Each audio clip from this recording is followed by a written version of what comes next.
तो चलिए बच्चों डीपीपी 1 का क्वेश्चन नंबर 6 से स्टार्टिंग करते हैं। अभी हम सॉल्व कर रहे हैं डीपीपी 1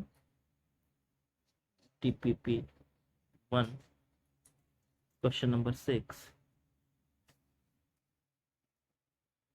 क्वेश्चन नंबर 6 से शुरुआत करते हैं।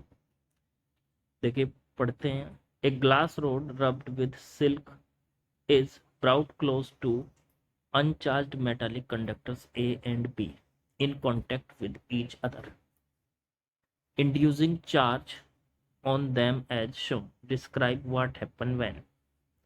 इसका मतलब है एक ग्लास रोड है, ये फिगर में दी हुई है आपको ग्लास रोड। ठीक है, ये ग्लास रोड आपके सामने है यहाँ।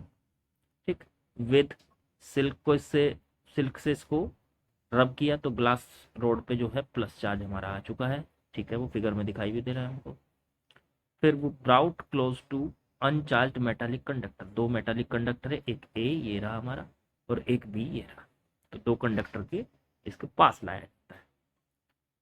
ए and B in contact with each other, A और बी दोनों कॉन्टेक्ट में, ये दोनों फिलहाल कॉन्टेक्ट में।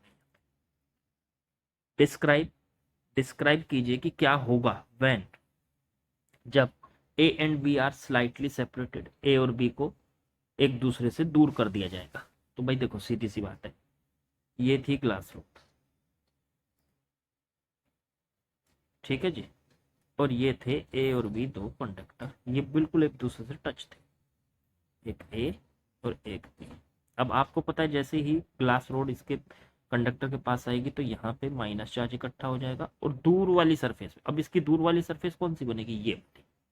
क्यों? क्योंकि ये से टच है। अगर ये टच ना होता तो इसकी दूर वाली सरफेस ये बनती। बोलो ठीक है कि नहीं? लेकिन ये नहीं बनेगी। अब दूर वाली सरफेस बनेगी आपकी, दूर वाली जो सरफेस बनेगी वो ये वाली बनेगी। क्लियर हो गई बात बच्चों?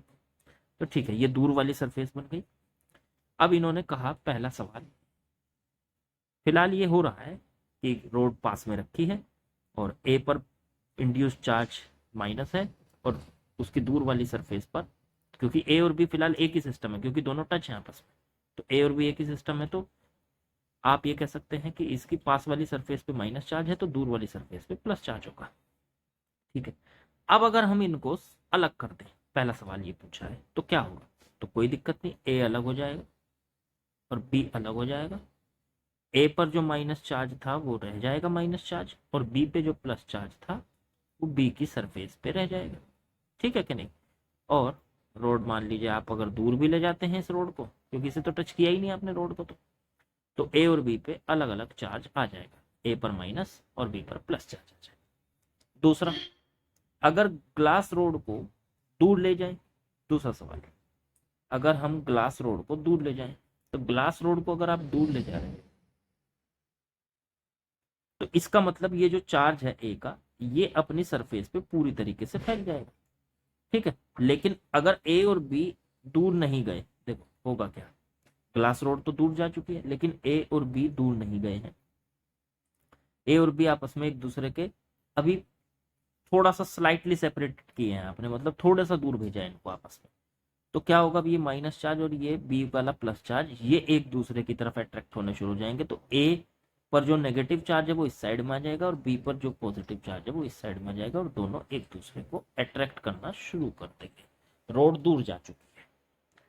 तीसरा सवाल, तीसरा पॉइंट यहां से निकल के आता है, फाइनली ए और बी सेपरेटेड फार अपार्ट। अगर ए और बी को बहुत दूर भेज दिया जाए एक दूसरे से, तो देखो ए को अगर दूर भेज देंगे और बी को दूर भेज देंगे तो फिर जितना भी चार्ज था वो सरफेस पे एकदम इक्वली फैल जाएगा।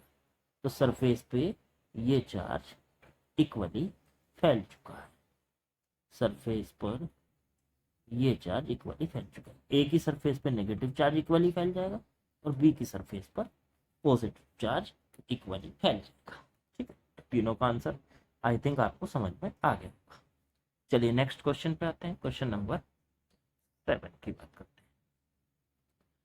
क्वेश्चन नंबर 7 में बोला है इसने, a bird safely sits on a bare high power transmission wire. मतलब एक ऐसी वायर पर कोई बर्ड बैठी है जिसमें बहुत हाई फाई करंट चल रहा है, while a man is standing on the ground gets a fatal shock on touching the same wire। और अगर कोई आदमी ग्राउंड पर खड़ा हुआ है और वो उस वायर को टच कर दे तो उसको बहुत जोर से शॉक लगेगा।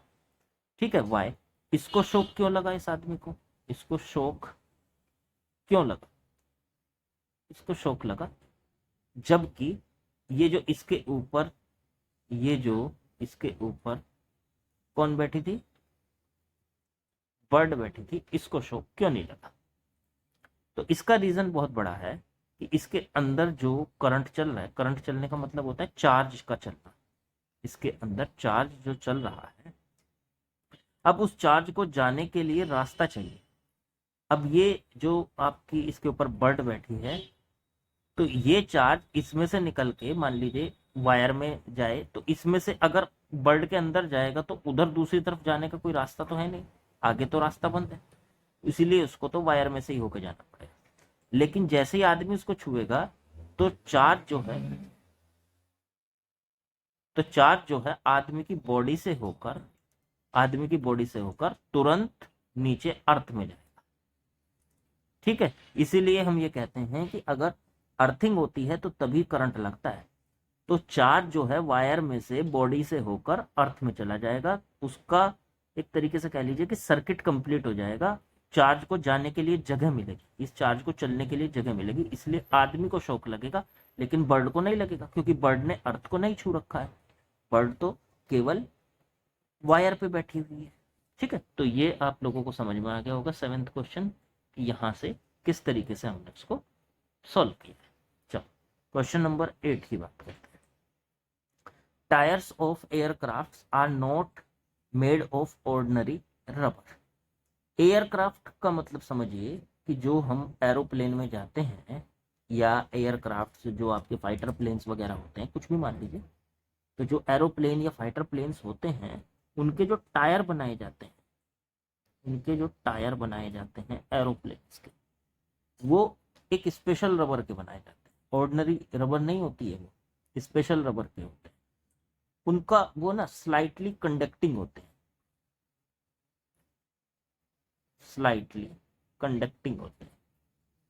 उसका कारण है क्योंकि जब एरोप्लेन हवा में चलता है, बादलों से टकराता है, तो वो हल्का फुल्का चार्ज हो जाता है फ्रिक्शन की वजह से, चार्ज ड्यू टू फ्रिक्शन की वजह से वो चार्ज हो जाता है। अब चार्ज होने की वजह से अगर कोई आदमी, जब वो अब नीचे ग्राउंड पे आ जाएगा और कोई आदमी ने उसको छू दिया तो बहुत जोर का शॉक लगेगा, करंट लगेगा। ठीक है ना, बहुत जोर का करंट लगेगा। तो अब क्या करते हैं कि उसके जो टायर्स हैं उनको थोड़ा सा कंडक्टिंग रखा जाता है, ताकि जैसे ही ग्राउंड पे आए, जैसे ही ग्राउंड पर ये आपका एरोप्लेन आता है, तो वो जितना चार्ज उसके ऊपर आया था, मान लो प्लस चार्ज आया था या माइनस चार्ज आया था, वो टायर्स में को होके, अगर टायर फुली इंसुलेटेड है, अगर टायर कंडक्टिंग ना होके इंसुलेटेड है, फिर तो चार्ज ग्राउंड में नहीं जाएगा। लेकिन अगर वो इंसुलेटेड नहीं है, कंडक्टिंग है, तो वो चार्ज टायर्स में से होकर ग्राउंड में चला जाएगा, तो किसी को शॉक लगेगा ही नहीं, तो हर कोई शॉक से बच जाएगा। क्लियर हो गई बात? आगे बढ़ते हैं क्वेश्चन नंबर 7। तो इसीलिए इस तरीके के टायर लगाए जाते हैं, इस तरीके के टायर बनाए जाते हैं जो हल्का फुल्के से। कौन सा सवाल था ये? 8 क्वेश्चन। ठीक है, क्वेश्चन नंबर 9 पे आते हैं बच्चों। क्वेश्चन नंबर 9 क्वेश्चन में पढ़िए, vehicles carrying inflammable material such as gasoline.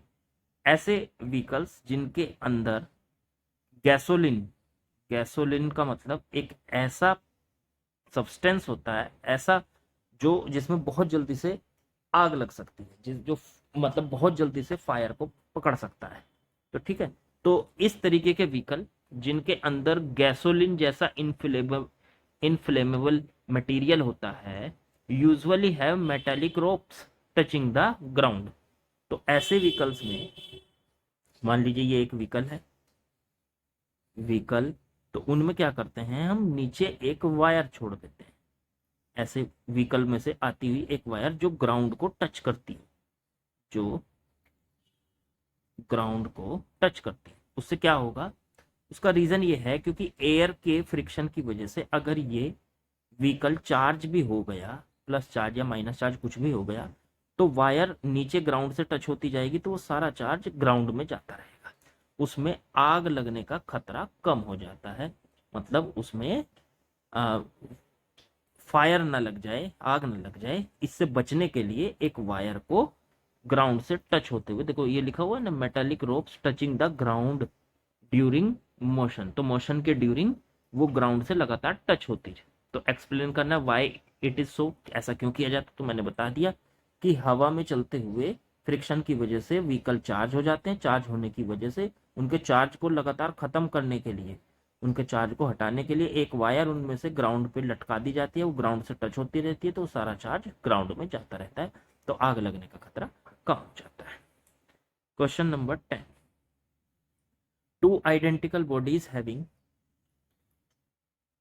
+25 microcoulomb and -25 microcoulomb are, तो एक जैसी बॉडी है, एक पर चार्ज है +25 माइक्रोकुलम, और दूसरी बॉडी बिल्कुल ऐसी है, थोड़ी सी बड़ी बन गई, चलो मैं दूसरी बना देता हूँ, बिल्कुल ऐसी बनाने की कोशिश करता हूँ, ये थोड़ी छोटी बन गई पर चलो कोई बात नहीं, -25 microcoulomb.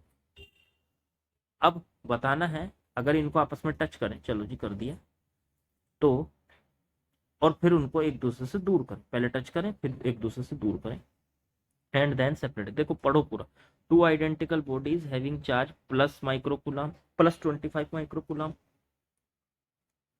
And -25 microcoulomb are brought in touch and then separated, पहले उनको आपस में टच किया गया, देखो मैंने फिगर में दिखा दिया आपको, एक +25 माइक्रोकुलम, एक -25 माइक्रोकुलम आपस में टच किया और फिर उनको सेपरेट कर दिया।